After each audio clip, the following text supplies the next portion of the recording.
Assalamualaikum warahmatullahi wabarakatuh. Salam Om Swastiastu, Namo Buddhaya, salam kebajikan.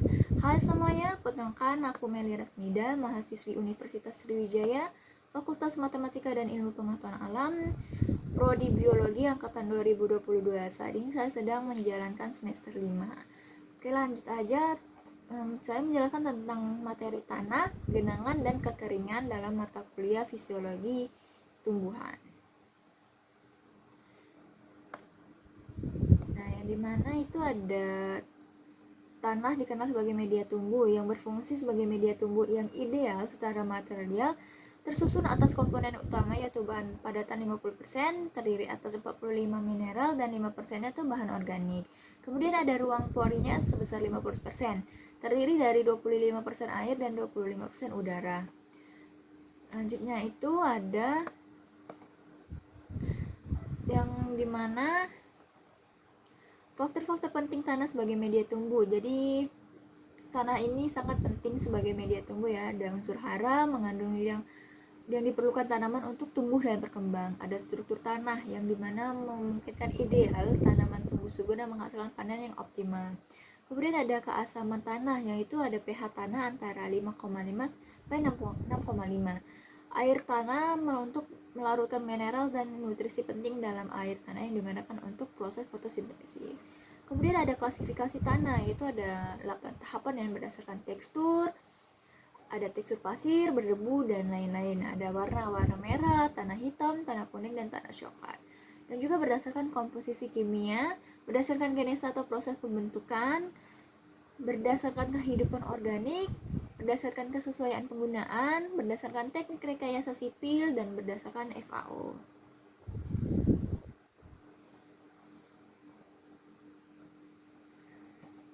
Oke, next.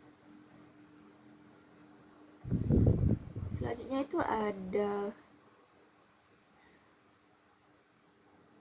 nah ini adalah gambar contoh tanah ya. Tanah litosol, tanah aluvial, tanah regosol, dan tanah merah. Ini ada fungsi air yang dimana sebagai unsur utama penyusul sel protoplasma tanaman, komponen utama dalam proses fotosintesis, sebagai pelarut senyawa molekul organik dari dalam tanah ke dalam tanaman, dan juga menjaga turgiditas sel seperti pembesaran sel, proses pembukaan stomata, penyusunan protoplasma, serta pengatur suhu tanaman, dan juga membantu proses respirasi pada tumbuhan, serta sebagai media pengangkut yang akan memindahkan hasil proses fotosintesis. Nah, dimana sebagai limiting factor atau pembatas tumbuhan memiliki peran dalam fisiologi tumbuhan ini tidak hanya sebagai komponen struktural ya, tetapi juga sebagai agen yang mengatur berbagai proses fisiologis dan biokimia. Tetapi baik kekurangan maupun kelebihan air ini juga dapat memicu faktor pembatas atau limiting factor yang menghambat pertumbuhan dan perkembangan tumbuhan.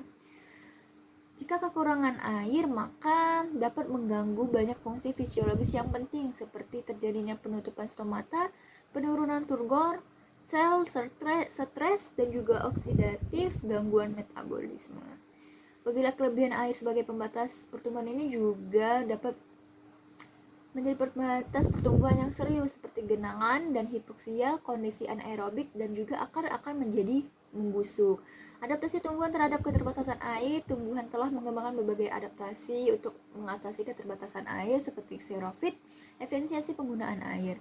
Interaksi air dengan faktor lingkungannya itu ada faktor suhu, nutrisi, dan cahaya. Nah, di sini ada kapasitas lapang, di mana kapasitas lapang ini tuh persentase kelembapan yang ditahan oleh tanah sesudah terjadinya drainase ketika kecepatan gerakan air ke bawah tanah menjadi sangat lambat. Ini terjadi 2-3 hari setelah hujan jatuh.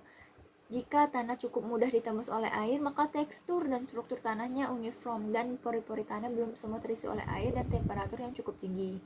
Air pada kapasitas lapang menguntungkan adanya imbangan antara pori makro dan juga pori mikro. Sebagian besar nutrisi dalam bentuk terlarut, permukaan akar memiliki luasan terbesar untuk menjalankan proses difusi ion dan aliran massa ion. Dan di sini ada titik layu permanen yang dimana sel-sel tumbuhan tidak lagi dapat menyerap air dari tanah ya. Bahkan jika air tersedia, tanaman itu tidak dapat pulih kembali karena meskipun kondisi tanah dan kelembapan lingkungannya kembali normal, akibatnya sel-sel tanaman yang kehilangan turgor tersebut secara permanen tidak akan bisa berfungsi dengan baik ya, sehingga dapat pada akhirnya menyebabkan kematian tanaman. Selanjutnya itu ada proses terjadi titik layu, yaitu kehilangan air, kelembapan tanah yang rendah, dan juga penurunan tekanan turgor. Nah, ini adalah kegagalan pemulihan. Jadi tanaman tersebut tuh sangat kering dalam jangka waktu yang cukup lama. Tanaman tidak mampu mengembalikan tekanan turgor yang karena tidak adanya cukup air yang tersedia di tanah untuk diserapnya kembali. Jika tanaman mencapai titik layu permanen, jaringan tanaman mulai mati karena kekurangan air yang berkepanjangan, maka akan mengakibatkan tanaman tersebut tidak bisa pulih kembali. Nah, ini ada genangan. Pasti semua pada tahu ya genangan itu apa. Jadi genangan itu air yang mengumpul atau menutupi permukaan tanah dalam jumlah yang cukup besar, namun tidak bisa dibilang sebagai banjir ya. Jadi genangan biasanya terjadi ketika sistem drainase atau saluran air tidak mampu menampung atau mengalirkan air hujan dengan cepat ya, sehingga air tersebut menggenang di permukaan. Nah, ini penyebabnya itu ada curah hujan tinggi, drainase yang tidak efektif, perubahan tata guna lahan, topografi dan kemiringan tanah, kerusakan dan ketidakcukupan infrastruktur. Nah, ini ada ciri-cirinya. Yang mana ciri-cirinya ini titik tinggi air yang rendah, durasi yang singkat, terjadi di area datar atau rendah, tidak menyebar dengan luas. Ini seringkali kita temuin di pinggir-pinggir jalan ya, genangan air ini. Nah, adapun penanganan genangan ini meningkatkan sistem drainase, yaitu bisa membangun infrastruktur penanganan air yang memadai seperti reboisasi dan pemeliharaan ruang terbuka hijau, mengatur tata guna lahan yang tepat, tidak membuang sampah sembarangan yang dapat menyumbat drainase dan saluran air. Pengaruh kekeringan pada tanaman, yaitu ada kehilangan air dan stres hidratasi. Menyebabkan kehilangan air yang signifikan, maka berdampak pada kadar asam absisatnya dalam sel. ABA adalah hormon yang berfungsi dalam respon tanaman terhadap stres air, yang dimana penelitian menunjukkan bahwa saat tanaman kekurangan air, kadarnya akan meningkat, yang berfungsi untuk mengurangi kehilangan air dengan menutupnya stomata. Dan juga pengaruh kekeringan pada tanaman, yaitu adaptasi fisiologis, yang mana memiliki mekanisme adaptasi menghadapi cekaman kekeringan. Contohnya, dapat memperpanjang akar untuk menjangkau sumber air yang lebih dalam. Dan juga tanaman dapat mengakumulasi senyawa pelindung yang membantu melindungi sel dari kerusakan akibat kekeringan. Kemudian ada efisiensi penggunaan air, yaitu mengalami kekeringan menunjukkan penurunan efisien penggunaan air. Nah, ini pengaturan irigasi yang baik dapat mempertahankan hasil panen yang lebih tinggi dibandingkan dengan air yang tidak mendapatkan iritasi yang memadai.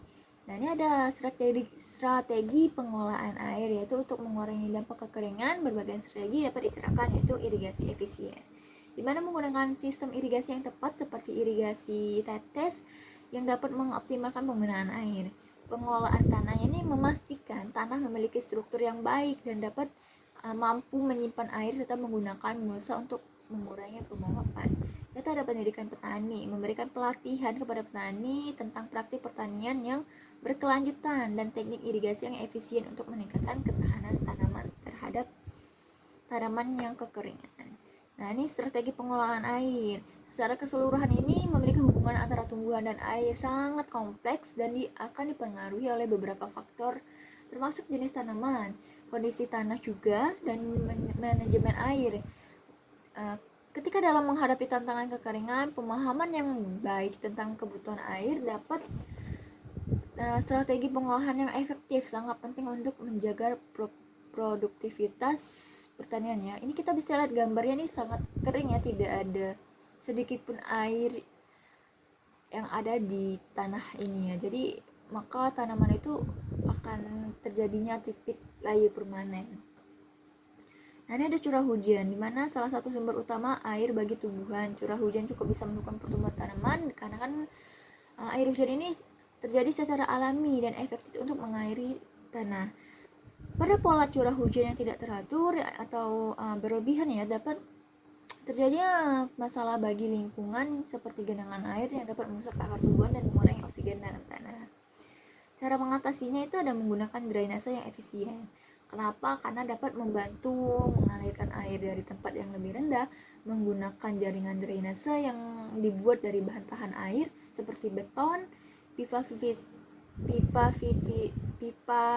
PVC atau pipa HDPE menggunakan sistem penampungan air berupa waduk, danau, atau semacam bak penampung air yang menggunakan teknologi geoteksil. Geoteksil ini sendiri dapat dipasang di bawah permukaan tanah ya. Nah, ini ada alat untuk mengukur curah hujan jenis Hellman dan juga alat ukur hujan digital, yaitu ada automatic rain gauge, ada PHOBS, PH Hellman. Nah, begitu saja penjelasan singkat dari saya. Apabila masih banyak kekurangannya, saya akui di sini saya masih banyak kekurangan. Karena itu saya mau minta maaf. Nah, semoga apa yang saya sampaikan, saya jelaskan ini bisa menambah wawasan kita semua. Saya ucapkan sekali lagi terima kasih. Saya pamit undur diri. Wassalamualaikum warahmatullahi wabarakatuh. Bye bye.